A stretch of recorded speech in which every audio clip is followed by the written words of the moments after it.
La historia comienza con Kanji Yakutani, apodado también el profesor, quien se encuentra completamente absorto en su investigación científica. Su asistente y un representante de una compañía farmacéutica llegan para hablar con él, pero Kanji está tan concentrado que apenas lo nota. Después de unos segundos, se da cuenta de su presencia, se disculpa cordialmente y les da la bienvenida. Luego de que ambos se retiran, él organiza su escritorio y se dispone a acompañarlos. En ese instante se revela que Kanji es uno de los investigadores farmacéuticos más reconocidos del mundo, cuyas aportaciones han salvado incontables vidas. Más tarde, mientras toma un breve descanso para comer, observa una fotografía de dos niños, él y su hermana menor. A través de un recuerdo, descubrimos que ella falleció a muy temprana edad por una grave enfermedad, lo que impulsó a Kanji a dedicarse de lleno a la medicina. Con ese pensamiento en mente, regresa a su laboratorio para seguir trabajando. Tras una hora, se prepara para registrar su jornada laboral, pero al no tener papel disponible, anota la hora en su muñeca con un marcador. Exhausto, se recuesta un momento,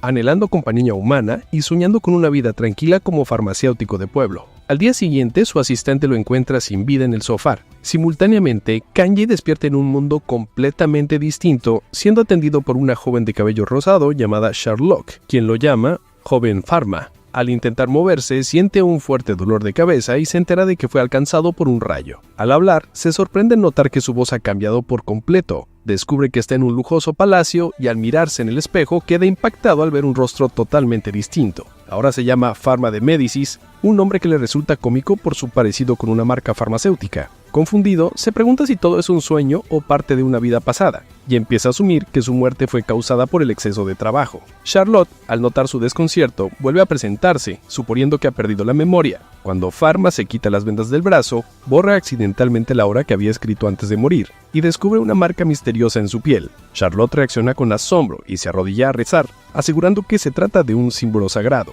Pharma, sin entender mucho, intenta explicarle que solo es una cicatriz producto del rayo, pero ella insiste. Entonces, Charlotte le habla sobre el dios de la medicina, una figura real y venerada en ese mundo. Para aclarar sus dudas, él comienza a hacerle preguntas y ella le ofrece un recorrido por la mansión. Durante la visita, Pharma se entera que pertenece a una familia noble de farmacéuticos reales. Su padre, Bruno, es archiduque y director de la Escuela Imperial de Farmacia. También conoce a través de retratos a su madre Beatriz, su hermana Blanche y su hermano Pale. Charlotte le comenta que su padre espera que tanto él como su hermano dominen tanto la medicina como las artes divinas. Al oír eso, Pharma supone que se trata de magia y pregunta si aún es capaz de usarla. La joven alarmada responde que él solía ser muy hábil, especialmente con la magia del agua, y que si uno recupera esa destreza podría ser expulsado de la familia. Preocupado, Pharma decide intentar practicar. En su habitación, recuerda la sugerencia de Charlotte y se concentra en la estructura química del agua. Esto provoca que su marca brille intensamente y que un gran caudal de agua brote de sus manos. Asustado por no poder controlarlo, corre a la ventana y deja salir el torrente al exterior. Finalmente, el flujo cesa y él se calma. Charlotte, que había presenciado todo desde fuera, se alegra de que haya recuperado sus habilidades. Motivado, Pharma prueba a crear otros elementos, descubriendo que puede generar sustancias simples con su mano izquierda y desintegrarlas con la derecha siempre que conozca su composición química. Charlotte, emocionada por su progreso, recuerda que su padre solía hacer exámenes sorpresa y teme que Pharma no recuerde nada sobre medicina. Para ayudarlo, lo lleva a la biblioteca. Ahí se revela que Pharma desde niño mostraba una dedicación sobresaliente al estudio. Al leer, nota que su memoria retiene todo con facilidad, concluyendo que conserva los recuerdos de su nuevo cuerpo. Más tarde se une a su familia en la cena, donde todos se alegran de verlo sano después del incidente. Tras reflexionar en silencio por un momento, el protagonista acepta que ahora debe vivir como Pharma. En una conversación con su padre, este le pregunta cómo se elaboró la medicina que lo sanó, y Pharma menciona tímidamente algunos ingredientes y el proceso utilizado. Al oír la respuesta, Bruno se muestra satisfecho y le informa que podrá retomar sus clases al día siguiente, cosa que Pharma acepta. Durante la clase conocemos a Eleonor, su instructora, quien rápidamente lo regaña por actuar de forma distinta a lo habitual. El protagonista intenta suavizar la situación, explicando que sufre de pérdida de memoria, lo que logra calmar a la profesora, quien decide iniciar la lección. En ella, el chico aprende sobre los elementos y las deidades de ese mundo. Sin embargo, pregunta por un elemento inusual, el vacío. Eleonor le explica que hace más de 3 siglos que nadie ha sido capaz de manipularlo, por lo que su existencia es incierta. Pharma entonces consulta qué atributos tendría alguien que pudiera crear cualquier cosa. La respuesta lo deja pasmado. Tal individuo sería considerado un dios o un monstruo. La clase continúa y tras una breve demostración, Eleonor le pide que lance un hechizo llamado Lanza de Agua. Sorprendentemente, el chico lo realiza con tal precisión y potencia que termina enviando a la profesora por los aires. Preocupada por la magnitud de su poder y porque ni siquiera pronunció el conjuro, Eleonor toma una varita para medir su energía mágica. Apenas la sostiene, el artefacto se rompe por sobrecarga, provocando que la profesora entre en pánico y hasta pierda los lentes. Confundida, se acerca al protagonista y nota la marca sagrada en su brazo. Alarmada, le exige mantenerlo en secreto y concluye la clase abruptamente. Más tarde, sentados en un banco, Pharma intenta animarla, sugiriendo que forme unos lentes con las manos para ver mejor. Él también lo hace y al observarla así, descubre que posee una visión especial que le permite detectar las heridas de las personas. Este detalle aterroriza aún más a Eleonor, quien asegura que eso solo podría hacerlo el dios de la medicina. De repente, nota que Pharma no proyecta sombra en el suelo, lo que la hace huir despavorida. Al día siguiente, el protagonista se entera de que Eleonor no podrá seguir enseñándole, ya que, según su padre, está enferma. Pharma guarda silencio sobre lo ocurrido y solo recibe una carta y una poción para entregarla a su maestra. Al revisar el contenido, descubre que no es más que una bebida nutritiva,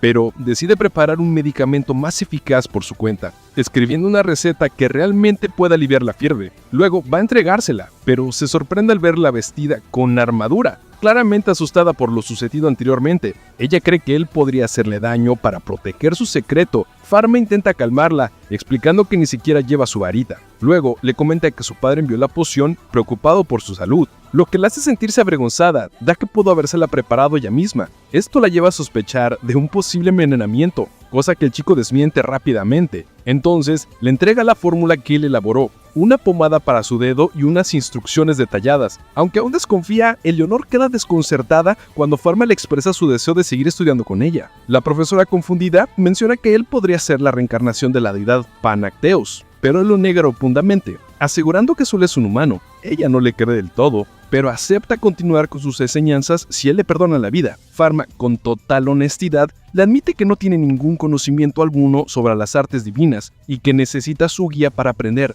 ya que no puede controlar sus habilidades por sí solo. Le pide que lo trate como siempre lo ha hecho y, como muestra de agradecimiento, le entrega un ramo de flores. Antes de irse, se disculpa por haberle asustado y le agradece por su tiempo. Eleonor queda en silencio, claramente impactada. Horas más tarde, se le ve dudando si tomar o no la medicina en polvo, ya que nunca había visto una presentación así. Sin embargo, al recordar que Panacteos es una deidad bondadosa que jamás haría daño, decide confiar y la bebe. Al día siguiente, se encuentra nuevamente con la protagonista, aún usando la armadura, pero ahora dispuesta a ayudarlo a controlar su poder. Este gesto llena de alegría al protagonista, quien le agradece con sinceridad, pero es ella quien termina agradeciéndole. Fueron más efectivas que los tratamientos de su propio padre. Conmovido por sus palabras, el chico se prepara a entrenar con ella. Ambos se trasladan a una isla deshabitada para practicar con mayor seguridad. Allí, Eleonor le enseña diversos conjuros y técnicas para que comprenda mejor sus habilidades. Tras una intensa jornada de entrenamiento, se nota que han comenzado a llevarse mejor. Más tarde, en el palacio,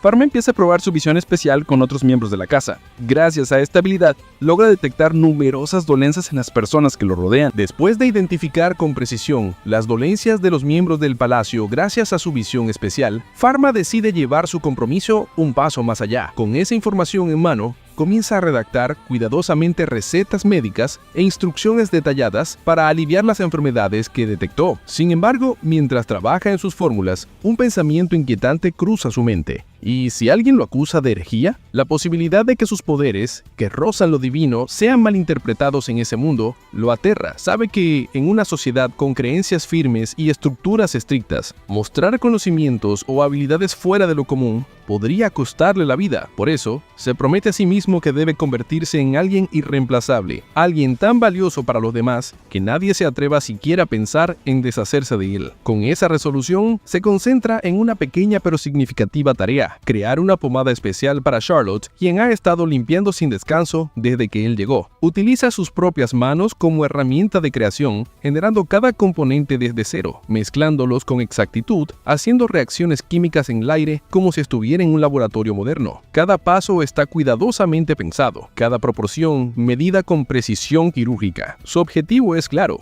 aliviar las manos agrietadas de su fiel asistente. Cuando finalmente logra la consistencia y el efecto que buscaba, se dirige a Charlotte con una sonrisa sincera. Le entrega el pequeño frasco, diciendo que es un regalo de agradecimiento por todo su cuidado. La joven, sorprendida por el gesto, recibe la pomada con alegría y ternura. Su expresión cambia de la sorpresa a la emoción en cuestión de segundos. Entre risas, le pregunta si podría compartirla con las demás criadas, quienes también sufran por el trabajo duro, pero Pharma le responde sin dudar. Él mismo se encargará de preparar fórmulas únicas para cada una, adaptadas a sus necesidades. Así comienza una escena conmovedora. Pharma reparte las medicinas que ha creado con esmero, viendo los rostros de asombro y felicidad de los sirvientes al recibir sus respectivos frascos. Muchos de ellos nunca habían recibido tratamiento médico alguno, y mucho menos uno personalizado. Charlotte, emocionada, le confiesa que los nobles de la casa jamás se habían preocupado por ellos y que, al ser farmacéuticos de clase alta, ni siquiera se molestaban en examinar a la servidumbre. Incluso, si lo hicieran, agrega, ninguno podría costear un tratamiento decente. Estas palabras tocan profundamente al protagonista, quien siente un nudo en la garganta. ¿No le parece justo? ¿Desde cuándo la medicina debería estar reservada solo para los privilegiados? En su mundo anterior, había jurado salvar vidas, no solo las que valieran más por tener un apellido rimbombante o una fortuna. Mientras sigue reflexionando sobre la desigualdad del sistema, Charlotte le hace notar algo curioso. Él nunca la ha examinado directamente. Tal vez, sugiere, su padre le prohibió hacerlo por su estatus, pero Pharma, ahora con más determinación de nunca, le revela que su verdadero deseo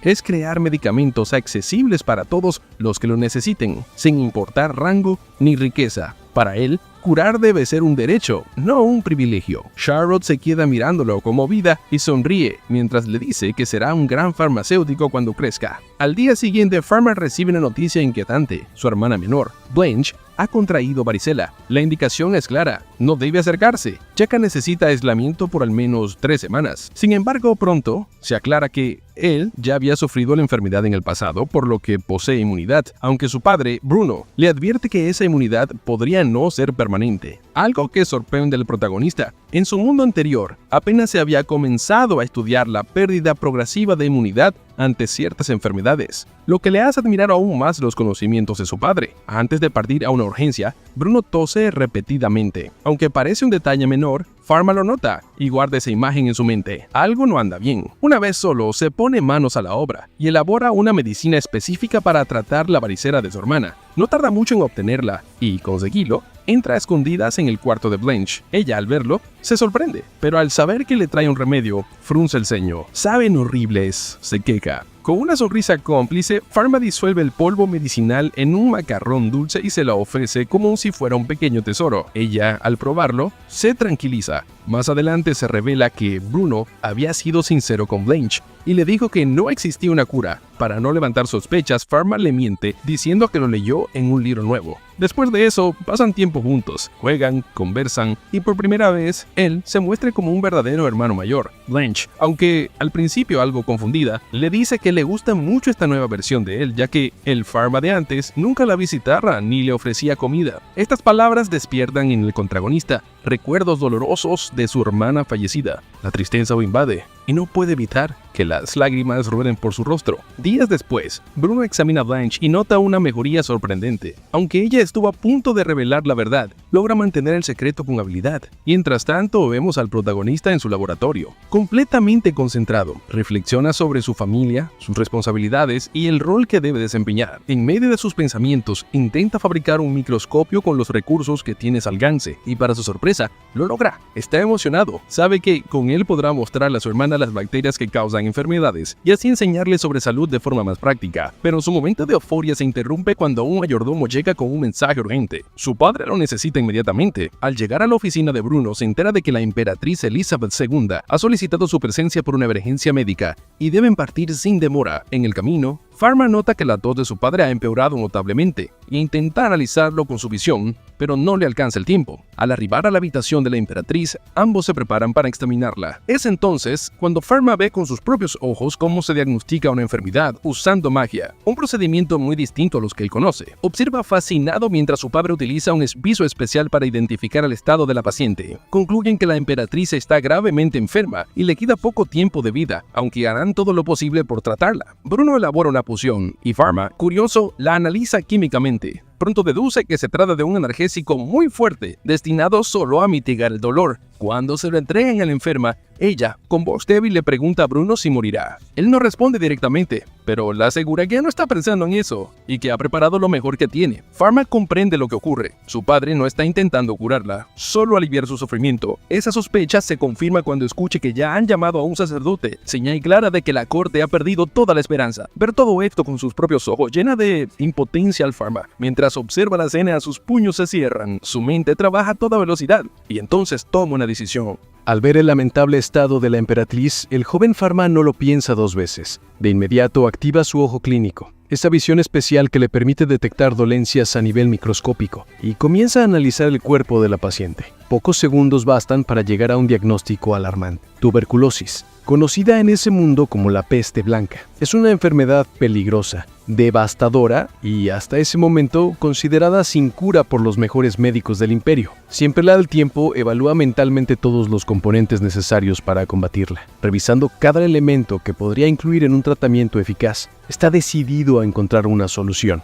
Pero justo cuando se concentra en el desarrollo del medicamento, la escena se ve interrumpida por la súbita entrada del hijo de la emperatriz, un niño que irrumpe entre sollozos y gritos, implorando saber si su madre se salvará. El corazón de Pharma se estremece. Aquella escena desgarradora le da el impulso que necesitaba para actuar sin dudar. Se acerca a la emperatriz con respeto, se arrodilla ante ella y le pide permiso para tratarla, asegurándole que existe un tratamiento nuevo que podría mejorar su estado. Su padre, Bruno, estalla de furia. Intenta retirarlo del lugar, pero la emperatriz, con voz firme pero cansada, lo detiene. Aclara que si el chico es capaz de reconocer su enfermedad sin dudar, merece una oportunidad. Las palabras de la monarca no solo dejan perplejo a Bruno, sino que también causan incomodidad en el médico real, quien intenta intervenir, pero la emperatriz lo silencia de inmediato, recordándole que ella sabe perfectamente en quién confiar. Además, revela que en su juventud fue una prodigiosa usuaria de las artes divinas, por lo que su juicio no debe subestimarse. Así, le concede a Pharma la oportunidad de intentar curarla. Con el permiso concedido, el chico se aísla en un laboratorio improvisado, transformando el lugar en un espacio de investigación como los que solía usar en su mundo anterior. Comienza a crear los componentes uno a uno, canalizando sus habilidades mágicas para sintetizar cada sustancia desde cero,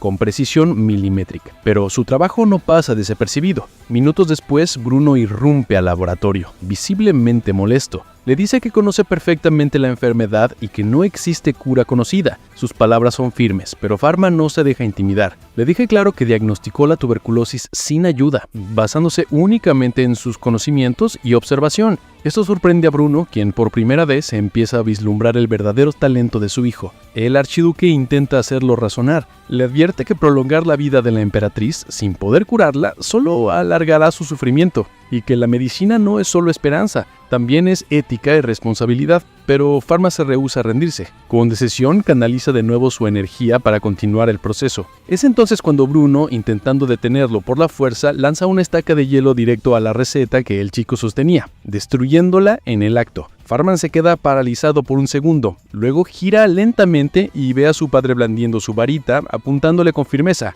Con desconfianza en la mirada, Bruno exige saber qué pretende hacer su hijo, pero al no obtener respuesta clara, lanza más estacas de hielo. En una rápida reacción, Pharma bloquea el ataque levantando un muro de hielo sin ayuda de hechizos ni varita. Bruno queda boquiabierto. ¿Cómo es posible que alguien realice ese nivel de magia sin ni siquiera recitar un conjuro? Su atención se desvía cuando ve un cuaderno cerca del chico. Se trata de las anotaciones personales de Pharma y afirma que son recetas nuevas que visualizó en sueños luego del impacto del rayo. Bruno guarda silencio, procesa todo lentamente, entonces fija la mirada en la misteriosa marca en el brazo de su hijo y pregunta: ¿esto es obra de Panacteus? A lo que Pharma responde con sinceridad: no lo sé. Pese a todo, el chico le hace una petición: que entregue la medicina en su nombre y que se quede con el mérito. Así podrá conservar su prestigio como médico imperial. Pero Bruno, fiel a sus principios, se niega. Afirman que el farmacéutico que crea el remedio debe ser quien lo administre y que la emperatriz puso su fe en él,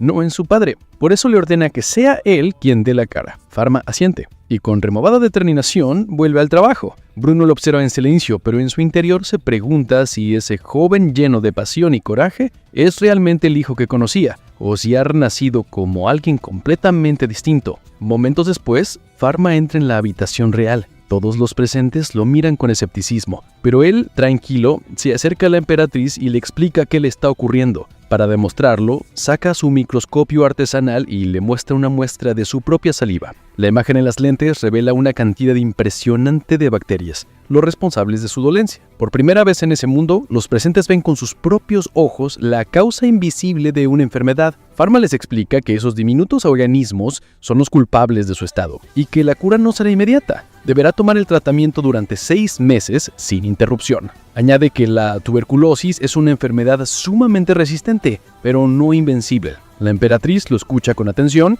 y, sin dudarlo, acepta. Le confía su vida y le agradece por arriesgarse a ayudarla. Una vez que bebe la medicina, Pharma enuncia con firmeza ante todos que están presenciando el inicio de una nueva era, en la que la peste blanca ya no será incurable. Todos en la sala quedan atónitos. Y mientras regresan a casa en carruaje, Bruno observa por la ventana. No deja de pensar en ese nuevo Pharma que, con sus propias manos, podría cambiar la historia de la medicina. Ya en el hogar familiar, Pharma se acerca a su padre y le propone algo inesperado, que él también tome la medicina. Bruno duda, pero finalmente acepta, aunque con reservas. Asegura que si esa es la voluntad de Panacteus, no tiene opción. A lo que Pharma le contesta con humildad: aún tengo mucho que aprender y necesito que tú me enseñas, como el gran maestro que eres. Esa noche marca el comienzo de una nueva relación entre padre e hijo. 3 meses después, ambos han desarrollado una colaboración sorprendente. Intercambian conocimientos, teorías y experiencias. En una de sus reuniones, Pharma propone algo revolucionario: compartir con el mundo la receta del tratamiento contra la peste blanca, asegurando que puede elaborarse sin necesidad de magia ni dones divinos. Cualquier farmacéutico capacitado, incluso uno sin poderes, podría fabricarla. Bruno, aunque impresionado, advierte que hay riesgos. Desde su experiencia sabe que algunos podrían ver eso como una amenaza, e incluso una blasfemia. Podrían querer matarte, dice con seriedad. Pero luego añade con una sonrisa: dudo que alguien pueda hacerlo, y mucho menos alguien del gremio médico. Antes de concluir la conversación, Bruno menciona un rumor inquietante. Circula la teoría de que la peste blanca fue introducida al palacio de manera intencional, algo que suena a conspiración. Según estadísticas, el 10% de las personas entran en contacto con la enfermedad, lo que sugiere que alguien pudo haberla propagado con un propósito oculto. Pharma frunce el ceño. Algo oscuro se oculta entre las sombras del reino. Tras la intensa jornada, el joven Pharma se retira discretamente. Tenía una cita importante con su majestad, por lo que deja a su padre Bruno solo en la habitación. Mientras observa el lugar en silencio, reflexiona con seriedad sobre un tema que le carcome por dentro: la herejía. En su mente, surgen recuerdos sombríos de una visita pasada a un prisionero condenado por estar vinculado con conocimientos prohibidos, y se pregunta si su hijo, sin saberlo, podría estar caminando por ese mismo sendero. Mientras tanto, Pharma llega a la residencia de la emperatriz, pero antes de poder ingresar, es abordado por Noah, uno de los sirvientes de confianza. El hombre, con expresión seria pero cordial, le pide un instante para conversar en privado. En ese breve encuentro, le revela que su majestad desea recompensarlo por todo lo que ha hecho. Sorprendido, Pharma responde con humildad. Jamás imaginó recibir alguna compensación, ya que, para él, salvar vidas es su deber. Pero Noah, un poco exaltado, le recuerda que le salvó la vida a la emperatriz, y además examinó y trató a todos los miembros de la corte imperial. Lo mínimo que pueden hacer es agradecerle con algo significativo. Ante la pregunta de qué desea recibir como premio, el chico responde sin vacilar: no quiere tierras, ni riquezas, ni poder. Solo sueña con tener su propia farmacia, un lugar donde cualquier persona, noble o plebeya, pueda recibir medicinas accesibles y efectivas.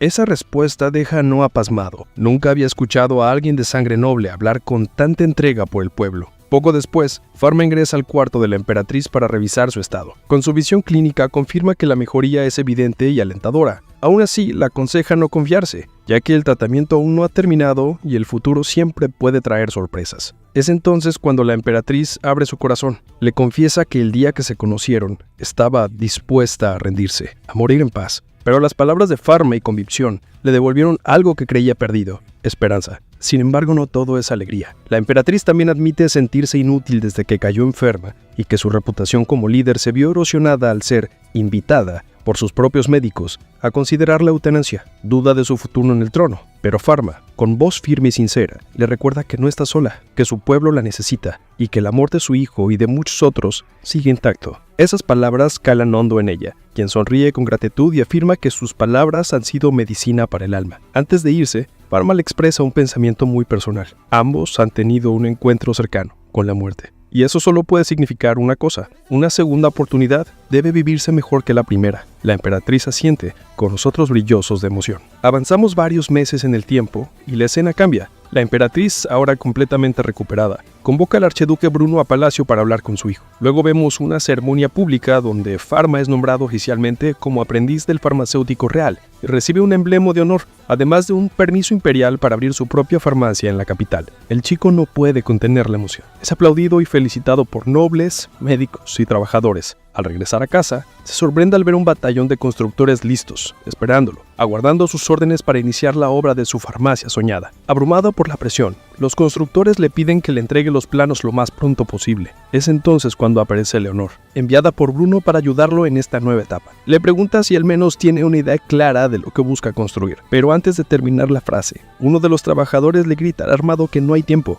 y que si no comienzan pronto, les cortará la cabeza. La tensión se apodera del ambiente. Sin embargo, después de algunos comentarios motivadores por parte de Leonor, el chico se tranquiliza, toma aire y se sienta con una pluma en mano. Con cuidado y entusiasmo, comienza a trazar el plano de la farmacia con cada detalle que ha soñado desde que llegó a este mundo. Más tarde vemos cómo la obra toma forma. Pharma camina entre campos y paredes a medio levantar, observando todo con ilusión. Un trabajador se le acerca y lo felicita por lo detallados que fueron sus planos, asegurando que nunca había trabajado con tanta claridad en un producto. El mismo obrador le recuerda que ahora debe escoger un nombre para el lugar y, tras un malentendido hilarante, termina llamándola Farmacia de Otro Mundo. A pesar de que el nombre le parece un poco ridículo, todos coinciden en que suena bastante bien. Leonor, divertida por su reacción, le comenta que lo más llamativo no es el nombre, sino el hecho de que el mismísimo hijo del archiduque vaya a trabajar como boticario público, algo sin precedentes. Al mismo tiempo, Pharma le pregunta si necesita unirse al gremio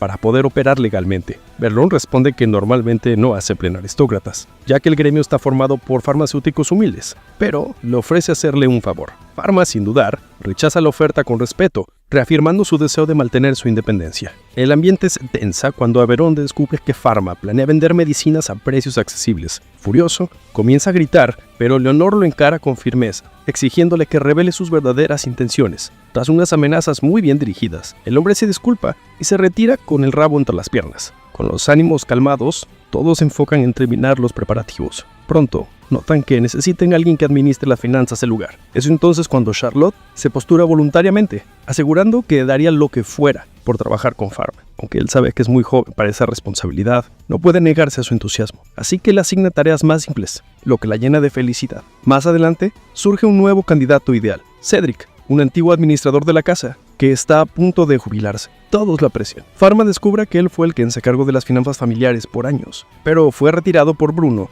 por problemas en las rodillas. Sin pensarlo, el joven le ofrece un nuevo puesto en la farmacia, prometiéndole además un tratamiento para aliviar de dolores. Y así, poco a poco el sueño de Pharma comienza a tomar forma. Una farmacia para todos. Un futuro donde nadie sea rechazado por su clase social. Un mundo donde la medicina sea una esperanza, no un privilegio.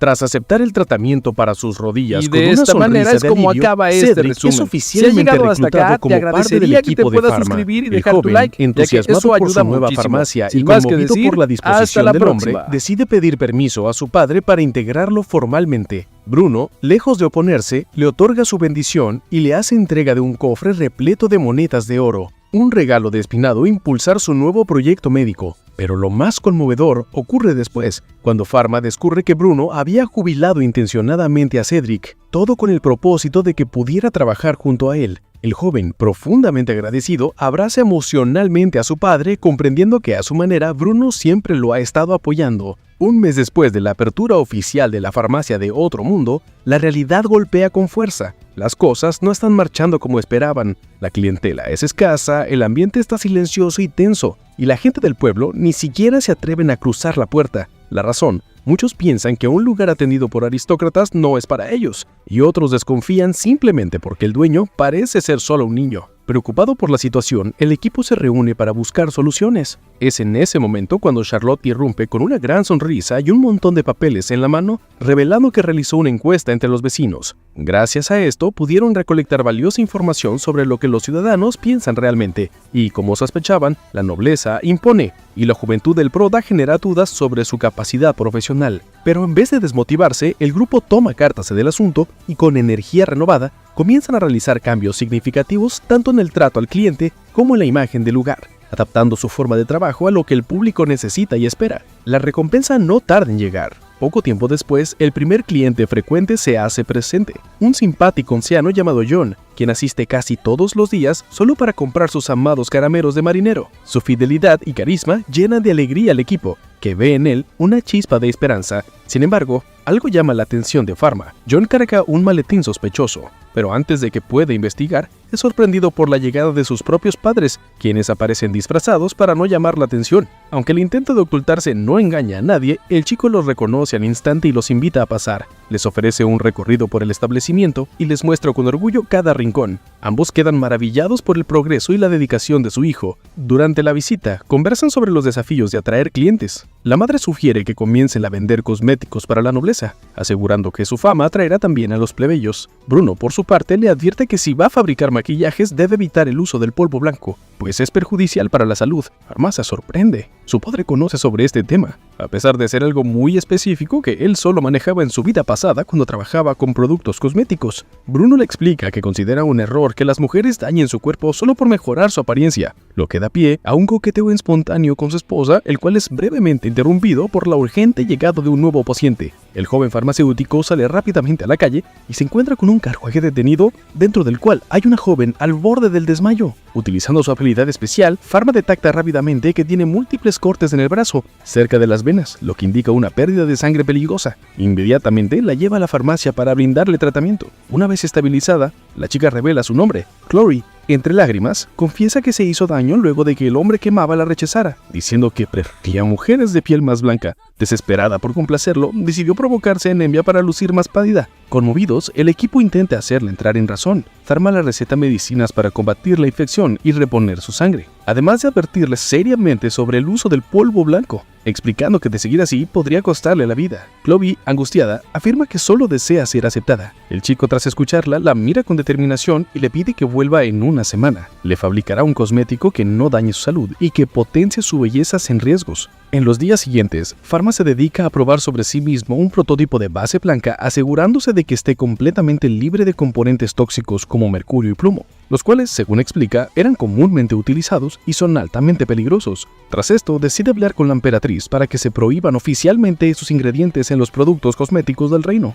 Cuando Chloe regresa, el chico le entrega los nuevos productos, explicándole con precisión sus efectos y enseñándole cómo usarlos correctamente. Al probarlos, la joven queda maravillada, luciendo feliz y segura. Luego Charlotte reparte muestras gratuitas entre los aldeanos, quienes, al enterarse de que los nobles también los usan y que además son accesibles, corren a la farmacia para adquirirlos. Gracias a este nuevo enfoque, la farmacia se llena de clientes y comienza a ganarse la confianza del pueblo. Sin embargo, este éxito trae nuevos retos. Chloe regresa quejándose de que los cosméticos se agotan con demasiada rapidez. Preocupada, le propone a Pharma financiar una nueva franquicia especializada en cosméticos, incluso prometiendo contratar farmacéuticos que trabajen bajo su línea. Tras pensarlo bien y consultarlo con Cedric, quien aprueba la idea, el joven acepta. Meses después, Chloe presenta con orgullo su nueva franquicia, en la que trabaja un equipo formado únicamente por mujeres que habían abandonado sus oficios tras convertirse en madres. Esta nueva iniciativa emociona profundamente a Pharma, quien se siente agradecido por el impacto positivo de sus decisiones. Poco después, Charlotte regresa con una nueva encuesta, y los resultados no podrían ser mejores. Los habitantes ya no ven con recelo la farmacia de otro mundo, sino que la consideran un lugar confiable, justo y humano. Un espacio donde la salud es un derecho y la esperanza, un medicamento al alcance de todos. El heroísmo del prota al salvar a su hermana conmueve profundamente a todos. El ambiente se llena de alivio y gratitud, especialmente al saber que ambos están sanos y salvos. Tiempo después, vemos al joven emprender un viaje junto a su familia rumbo a Marseille, un puerto de vital importancia comercial para el imperio, otorgado como muestra de gratitud a Bruno por haber tratado a la emperatriz. Este lugar no solo destaca por su valor estratégico, sino que también es una tierra fértil, colmada de plantaciones de hierbas medicinales. Bruno viaja con el propósito de supervisar las tierras y entablar conversaciones de negocios, por lo que le aclara a su hijo que no es necesario que lo acompañe, dándole libertad para pasear a gusto. Aprovechando la oportunidad, el chico camina rumbo a la playa y allí se encuentra con Blanche, Charlotte y Eleonor, quienes al verlo lo invitan efusivamente a meterse al agua con ellas. Sin embargo, el prota declina la invitación, explicando que no le agrada el mar. Desde la orilla,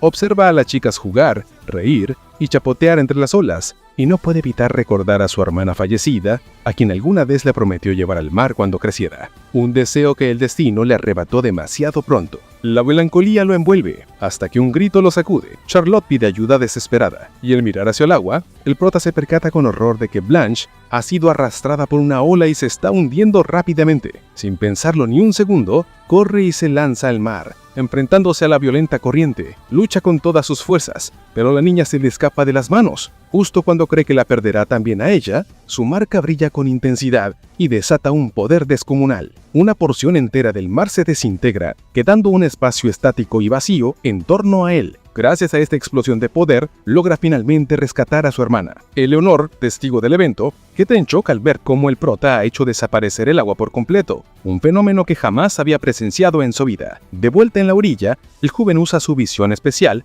para asegurarse de que Blanche no está herida.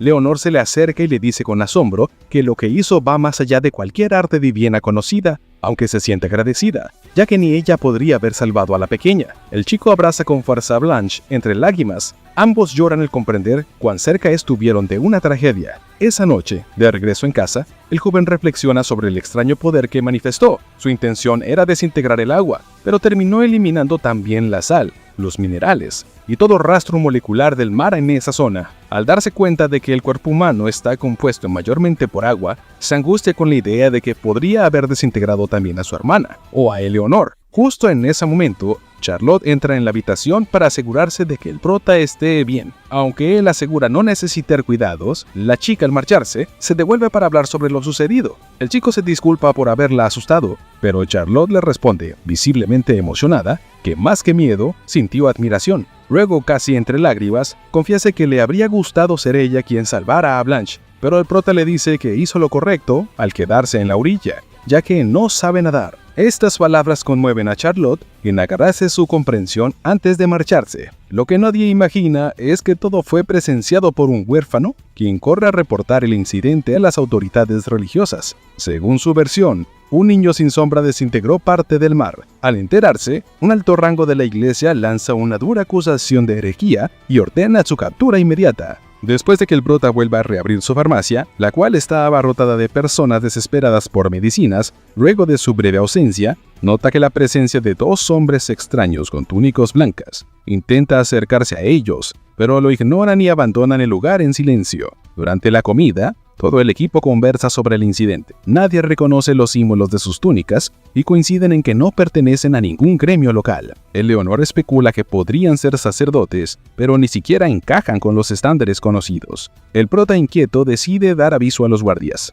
A la mañana siguiente, mientras los soldados están por hacer el cambio de turno, un carruaje cargado de sacos de tierra se estrella violentamente contra la entrada de la farmacia. Aunque el impacto no provoca heridos, sí causa destrozos materiales y desata la furia de Bruno, quien lo toma como una amenaza directa. Enseguida, Bruno se comunica con su majestad y le promete actuar con firmeza, pero antes pregunta a su hijo si tiene alguna pista. El chico le pide calma, pues aún no tiene pruebas, aunque sospecha tanto del gremio de farmacéuticos como de los misteriosos encapuchados. Le pide tiempo para investigar más a fondo. Ya en la farmacia, el prota confirma que nadie ha resultado herido, pero sí descubre que una parte del establecimiento quedó dañada y que el lugar está cubierto de tierra y lodo. Afortunadamente, el laboratorio en el segundo piso sigue intacto y gran parte de las medicinas ya habían sido enviadas a la otra franquicia, por lo que podrán seguir operando sin interrupciones. Justo en ese momento, Jim vuelve a aparecer, con su usual alegría y su maletín en mano, pero esta vez no viene solo. Trae consigo a un grupo de marineros, a quienes presenta con orgullo como su equipo de apoyo.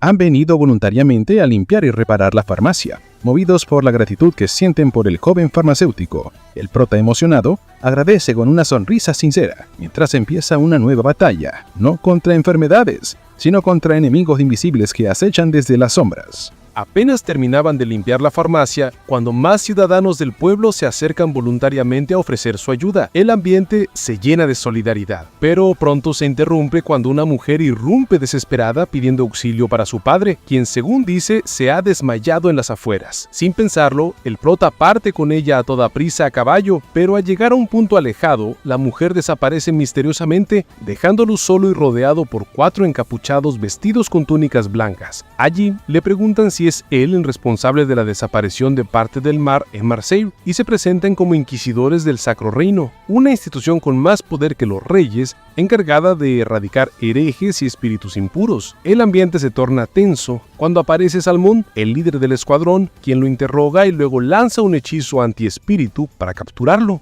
el cual no surte ningún efecto. Esto desata un asalto coordinado por los inquisidores, quienes atacan con fuego e hielo, pero el prota se protege fácilmente con un escudo de nitrógeno y esquiva los ataques con su habilidad. Incluso tras un impacto combinado que genera una gran explosión, el chico sale ileso gracias a una barrera de hielo, pero entonces emana una intensa luz que desestabiliza el entorno. Salmón cae de su caballo y sufre una herida en la pierna. Al ver la marca sagrada en el brazo del prota, reconoce su identidad. El joven es la reencarnación de Panacteus, una figura divina.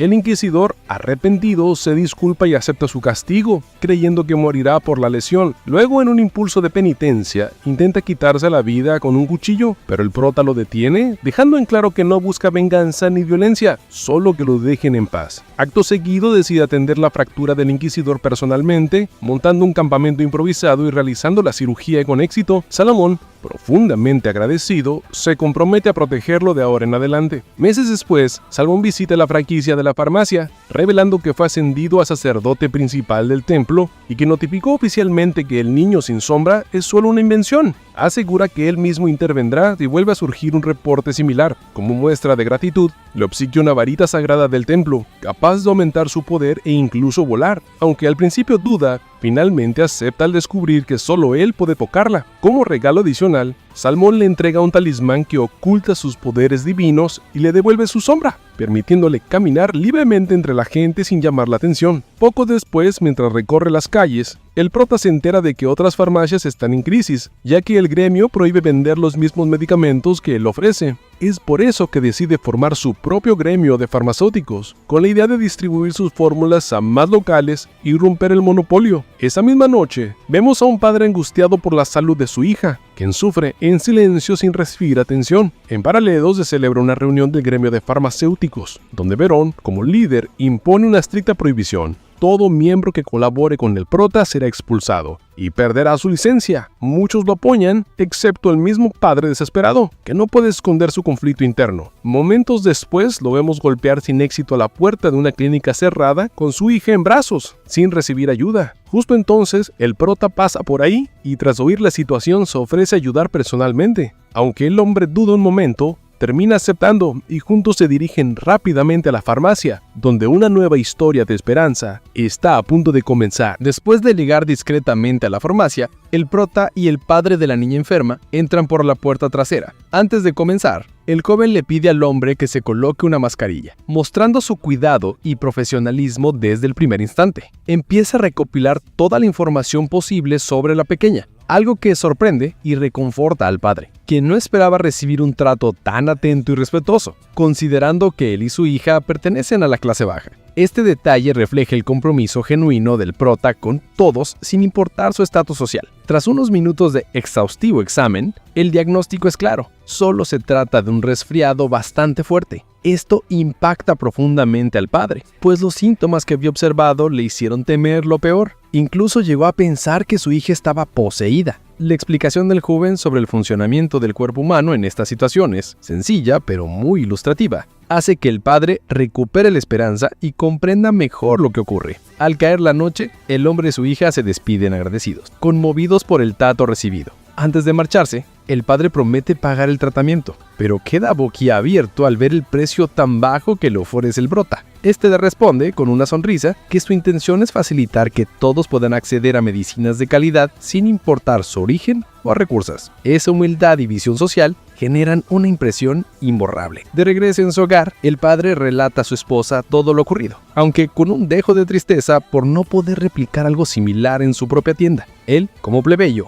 no tuvo la oportunidad de estudiar ni especializarse, lo que lo deja frustrado. Su esposa intenta animarlo, pero la dura realidad de enfrentarse a un gremio farmacéutico que monopoliza el mercado y la precaria situación económica de ambos pesan en su ánimo. Días más tarde, en una reunión del gremio, la tensión es palpable. Los miembros comentan entre susurros y gestos de preocupación cómo las ventas siguen cayendo, incluso después de aplicar rebajas desesperadas. En medio de la reunión, Verón, el implacable líder, interroga a Pierre, el hombre cuya hija fue sanada por el prota. Pierre, con una mezcla de valor y convicción, destaca todos los aspectos positivos que ha notado en la farmacia nueva: la rapidez de la recuperación de su hija, el trato digno e igualitario para todos, sin importar clase social. Esta declaración hace que Verón explote en rabia contenida, acusando que todo es una estrategia aristocrática para sacarlos del negocio, y recordando amargamente que él perdió a su propio hijo y nunca recibió ayuda de los nobles. Verón advierte que cuando el prota se vaya, no quedará nada para ellos, y que muchos deberán cerrar sus puertas. Pero Pierre se mantiene firme y propone que en lugar de pelear, deberían aprender y hasta unirse a los métodos innovadores del joven, pues son mucho más avanzados. Sus palabras son una daga para el gremio, costándole su puesto, y poco después su local es destruido en un acto que mezcla desesperación y venganza. En un momento emotivo, el prota encuentra a Pierre y su familia frente a la ruina de su negocio. Pierre confiesa la derrota y su intención de abandonar el país para empezar de nuevo. Sin embargo, el joven le revela que la emperatriz ha aprobado la creación de un nuevo gremio y lo invita a ser parte de él. Esta noticia lo derrumba en lágrimas de alivio y esperanza. Tiempo después, se muestra a Pierre preparándose para la apertura de su farmacia renovada, totalmente abastecida con medicamentos modernos. Aunque el miedo a no estar a la altura de la farmacia del prota lo atormenta, el apoyo incondicional de su familia le da la fuerza necesaria para abrir formalmente la farmacia Amanecer, un símbolo de nueva oportunidad. Esa misma noche, Bruno tiene una inquietante pesadilla con un hombre llamado Camus, descrito como un genio cuyas atroces investigaciones lo llevaron a ser capturado y torturado. En el sueño, Bruno presencia cómo su padre interroga a Camus, recibiendo respuestas cargadas de maldad. Esto lo deja inquieto, preguntándose qué oscuro secreto guarda ese hombre. A la mañana siguiente, durante el desayuno familiar, Bruno recibe una carta de Payet, su hijo mayor, informando que retrasará su visita. Luego, en la oficina, Bruno lee un informe alarmante sobre un extraño brote en la isla vecina de Pante, que ya ha cobrado la vida de casi 8,000 colonos, incluidos 2 investigadores universitarios. La alerta es máxima, pues aunque la epidemia terminó con la muerte de los afectados, las exportaciones continúan, arriesgando propagar la enfermedad. El único puerto accesible es Marseille, bajo el control de la familia del prota. El joven pregunta si hay muestras para investigar, pero descubre con preocupación que fueron quemadas para evitar contagios. Tras leer con detalle la carta y los síntomas, su alarma crece y pide que se consigan más documentos y dibujos científicos para analizar el brote. Finalmente, en una reunión, la emperatriz expresa su satisfacción por la notable reducción de la mortalidad y el bienestar creciente de su pueblo, atribuyendo estos avances al arduo trabajo del prota y su equipo. Decide que es justo recompensarlo por estos logros que han cambiado la vida del reino. Volviendo con el prota, lo encontramos claramente preocupado por el brote de esa misteriosa y peligrosa enfermedad que está comenzando a asomar en el horizonte. Pero su angustia se dispara cuando recibe un mensaje de su hermano, acompañado de un dibujo muy claro y detallado: la bacteria causante de la peste bubónica. Sí, nada menos que la temida peste negra, una de las plagas más letales y devastadoras que ha conocido la humanidad. Sin perder tiempo, el prota pone en marcha un plan de contingencia. De inmediato, da órdenes precisas a 2 compañeros para que se dirijan al puerto y se encarguen de aislar y atender todos los casos sospechosos que lleguen en los barcos. La rapidez y organización son clave para evitar que la enfermedad se propague como un reguero de pólvora. Después, el joven se dirige a la oficina de su padre para discutir la grave situación. Bruno, al escucharlo, no tarda en confirmar lo que el prota ya sospechaba. Están ante un caso confirmado de peste bubónica, la temida peste negra que puede acabar con imperios enteros. La situación es crítica, porque los cargamentos provenientes de las islas Pante no solo llegan por mar, sino también por tierra, lo que multiplica el riesgo. Bruno no oculta su preocupación. Si un brote se desata en la capital, sería la perdición para todo el imperio. Y lo peor es que no tienen forma de combatirla de manera tradicional. Pero el prota, con la confianza que lo caracteriza, les asegura que ya tiene una cura preparada y que ha surtido todas sus farmacias afiliadas con ella. Su prioridad ahora es detener el contagio antes de que sea demasiado tarde. Sin perder un segundo, padre e hijo parten rumbo al Palacio Real para informar a la emperatriz. Al conocer la situación, la gobernanta respalda sin reservas las medidas preventivas propuestas, otorgándoles todos los permisos necesarios para actuar sin restricciones. Además, ordena que se anuncien públicamente todas las medidas de prevención para que nadie corra peligro, y deja claro que confía plenamente en el prota y en Bruno. En uno de los puntos de control de la ciudad, el prota supervisa personalmente el trabajo del equipo liderado por Pierre, quien planea atender a todos gratuitamente, conscientes de que si la bacteria afecta los pulmones de alguien, el contagio se vuelve exponencial. Por eso, la prevención y atención temprana son fundamentales. Luego de verificar que todo marcha bien, el prota se retira dejando la ciudad en manos de Pierre y su equipo. Más tarde, los ministros reportan a la emperatriz que las cosas van según lo planeado. Incluso Salomón, ahora sacerdote principal, ha enviado practicantes de artes divinas para fortalecer las patrullas médicas. Confiada, la emperatriz confirma que la feria comercial seguirá adelante con estrictas medidas de seguridad, subrayando lo afortunada que es la nación de contar con un joven tan capaz a su lado. Esa misma tarde, el prota se despide de sus compañeros y junto con Eleanor parte rumbo al puerto Marselle para inspeccionar los navíos antes del inicio de la feria. Al llegar, ambos comienzan a examinar los barcos en cuarentena. En el primero, después de calmar la impaciencia del capitán, revisa la mercancía y la tripulación, confirmando que no hay presencia de la bacteria. Además, el prota aprovecha para entregar recetas para combatir el escorbuto que afecta a la tripulación, demostrando que su cuidado no solo es contra la peste sino también por la salud general. Al llegar al siguiente barco, notan la tensión creciente de los capitanes, que discuten acaloradamente. Eleanor intenta usar un hechizo para calmarlos, pero justo cuando está por canalizarlo, varios cañonazos estallan en el agua, dejando a todos en shock. El responsable es nada menos que la temida Flota Escarlata del Imperio, liderada por Jan, el anciano amable, que solía comprar caramelos en la farmacia del prota. Jan toma el control de la situación, anunciando que el joven es hijo del gobernador del puerto y farmacéutico real y que no tolerará ningún problema con las inspecciones. Gracias a este respaldo, el prota y su equipo pueden realizar las inspecciones con mayor facilidad. Tras terminar, se reúnen en tierra para evaluar la situación. Pero la calma dura poco. Un compañero llega con noticias alarmantes. Un barco, cansado de esperar la revisión, entró ilegalmente por otro puerto. Tras eso, se reportaron varios casos de fiebre y muertes en el pueblo receptor. La peste ya está en tierra firme. El prota no duda ni un segundo y se dirige inmediatamente al pueblo, dejando atrás a Eleanor y su equipo. Aunque a ella le preocupa enfrentar la situación sin él la tranquiliza asegurándole que es más que capaz. Con su varita en mano, vuela veloz hacia el lugar, donde intenta convencer a los dañanos de que no abandonen el pueblo, pero el miedo los domina. Las muertes recientes han sembrado terror, y creen que un espíritu maligno es el culpable. Para empeorar las cosas, el extraño aspecto y las habilidades del prota generan aún más desconfianza, hasta llegar al extremo de que lo señalan como el verdadero espíritu maligno que está causando las muertes. Cuando las palabras ya no sirven, el ambiente se vuelve hostil y el joven se prepara para enfrentar una situación que no podrá resolver solo con buenas intenciones. El prota no se queda de brazos cruzados ante la desesperación del pueblo y decide actuar con todo el poder a su alcance. Usando sus habilidades, crea un imponente domo de hielo que cubre y aísla completamente el pueblo sin que nadie pueda entrar ni salir. Es una medida drástica, sí, pero necesaria para forzar a los habitantes a regresar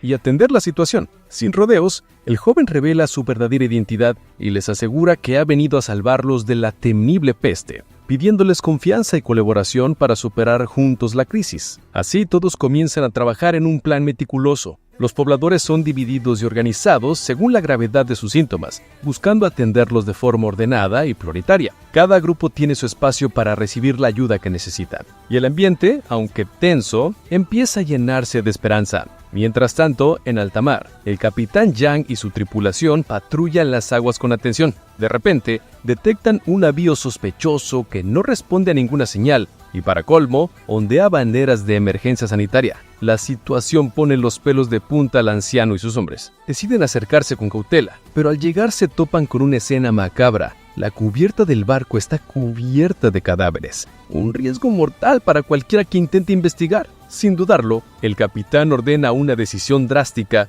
hundir la nave con toda su tripulación y carga antes de que pueda llegar a tierra y desatar una tragedia aún mayor. La solemnidad del mar se mezcla con la dureza de esta elección, pero es la única forma de proteger a la gente. De regreso en el palacio del puerto Marsael, conocemos a la profesora Casper, una anciana científica experta en hongos y microorganismos. Pese a su vasto conocimiento, su avanzada edad y su enfoque poco convencional, la han llevado a ser rechazada por otros miembros del palacio, quienes la ven con cierto desdén por no dedicarse directamente a la creación de medicinas. La pobre profesora ha tenido que soportar menosprecio, pero la situación está a punto de cambiar. Una llamada urgente del gobierno, y en especial de Bruno, la convoca para regresar junto al prota, que ya ha aislado y organizado a la población afectada. Al llegar al centro donde los enfermos son atendidos, el joven se encuentra con un grupo del templo, incluyendo a un miembro que formó parte del escuadrón de Salomón, a quien reconoce y saluda cordialmente. El prota les asigna la tarea de distribuir las medicinas, mientras él examina cuidadosamente a los pacientes con su ojo clínico y conocimientos médicos. Detecta 2 infectados con peste, un fallecido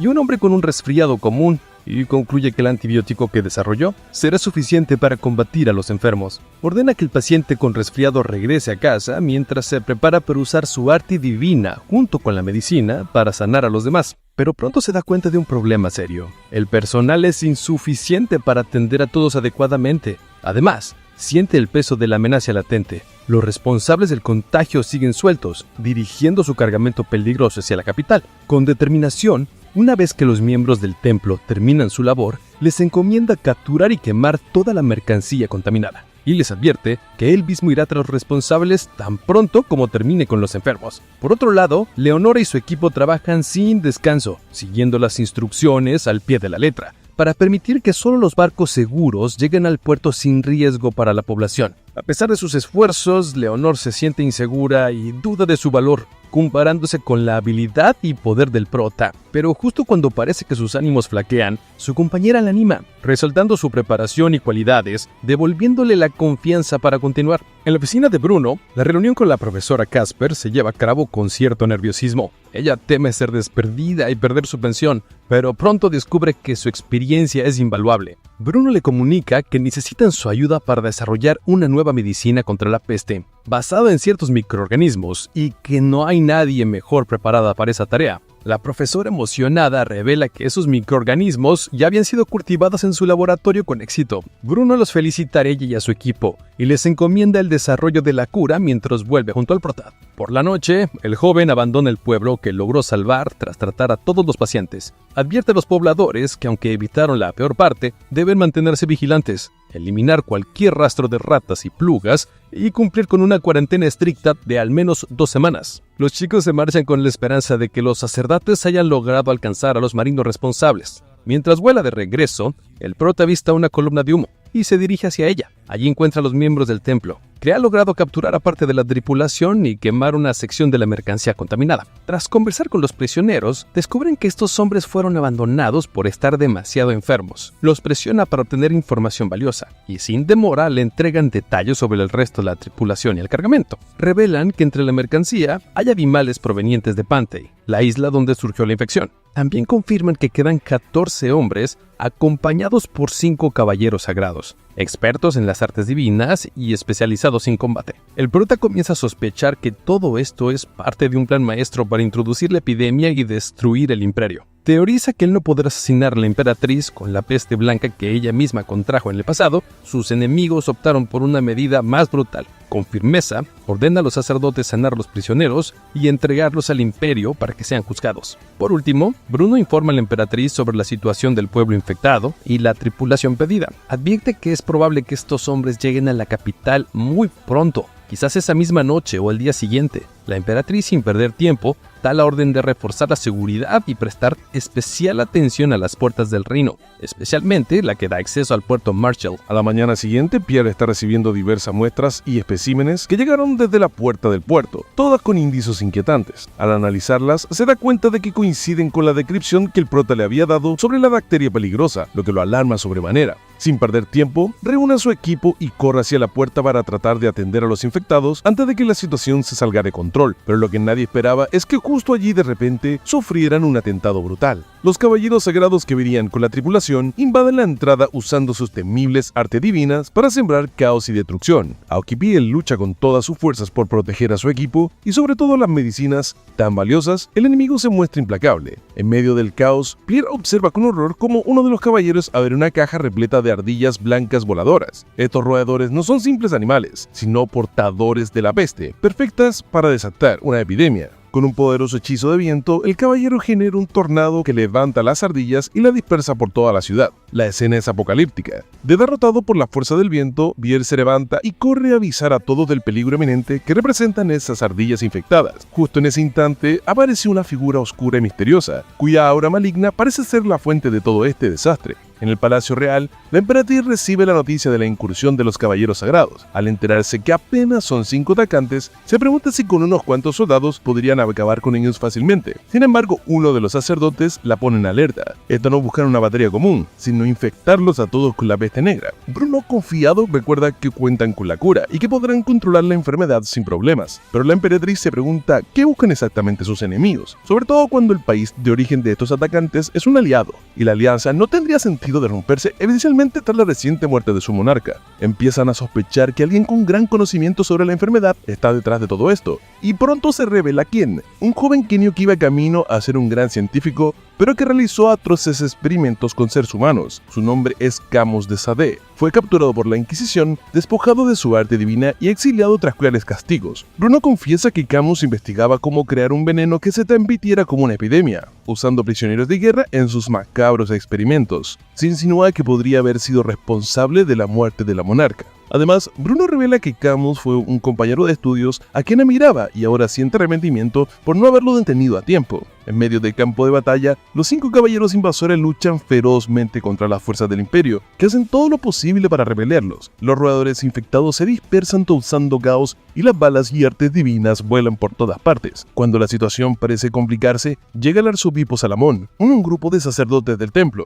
Usando sus poderes logra movilizar a los caballeros con el suelo, canalizando un sello que les arrebata sus artes divinas, dejándolos indefensos. Mientras tanto, Charlotte observa angustiada la batalla, preguntándose si hay heridos. Pregunta si Cedric debería acercarse a ayudar, pero él insiste en que debe protegerla y no puede permitir que se arriesgue. De repente, una luz brillante cruza la ciudad y el prota llega de rescate. Desde lo alto de una iglesia, usa su visión clínica para evaluar la situación. Hay un gran número de infectados y las ardillas voladoras siguen sueltas. Sin perder tiempo, se dirige al campo de batalla, pero en el camino percibe la presencia de su padre. Decide reunirse con él y juntos llegan donde los caballeros fueron capturados. Ahí se revela que esos caballeros eran solo peones manipulados y que un hombre misterioso los tiene a todos en su país como rehenes, poseída por un espíritu maligno capaz de matar en segundos. Bruno pregunta por la apariencia del hombre, confirmando así que se trata de Camus, el antiguo compañero de clases del prota. Finalmente, Bruno informa al prota sobre toda la situación y se preparan para enfrentar lo que viene. De vuelta con Charlotte, ella se siente aliviada al notar que la alarma dejó de sonar y la batalla parece haber tomado un rumbo favorable. Las cosas parecían haberse calmado por un momento, pero algo inquietante estaba por suceder. De repente, Charlotte siente una extraña urgencia y sale corriendo hacia la farmacia, como impulsada por una corazonada. Cedric, al notar su movimiento apresurado, no duda ni un segundo y sale tras ella, intentando detenerla antes de que sea demasiado tarde.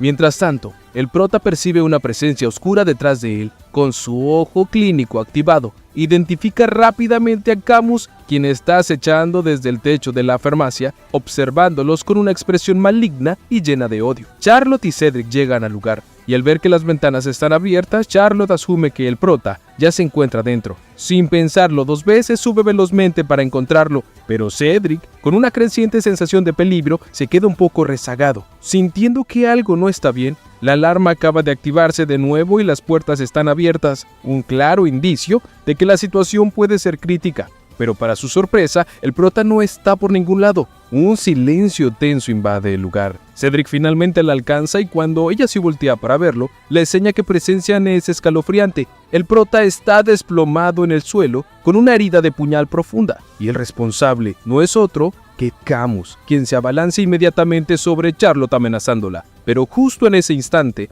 la puerta de la farmacia se abre de golpe y llegan el prota y su padre. Al entrar, encuentran los cuerpos de sus amigos tirados en el suelo, malheridos y en peligro. Sin perder tiempo, el prota corre a socorrerlos, mientras su padre, Bruno, se lanza contra Camus en una batalla épica. Bruno desata una lluvia de balas congeladas contra Camus, pero el hombre oscuro no parece afectado ni un poco. Más bien su cuerpo descompuesto y poseído parece absorber el daño, lo que llena de preocupación a Bruno, que decide intensificar su ataque con un poder de hielo aún más potente. Mientras tanto, Pharma, otro aliado, se da cuenta de que sus amigos han sido envenenados. Si no logra identificar rápidamente la toxina que los está matando lentamente, no habrá cura posible. Entre la tensión de la batalla, Pharma comienza una investigación urgente y minuciosa para descubrir qué compuestos están usando. Pese a todo, el prota, con su aguda percepción y vasto conocimiento, logra identificar los componentes del veneno y consigue desintegrarlos, salvando la vida de sus compañeros justo a tiempo.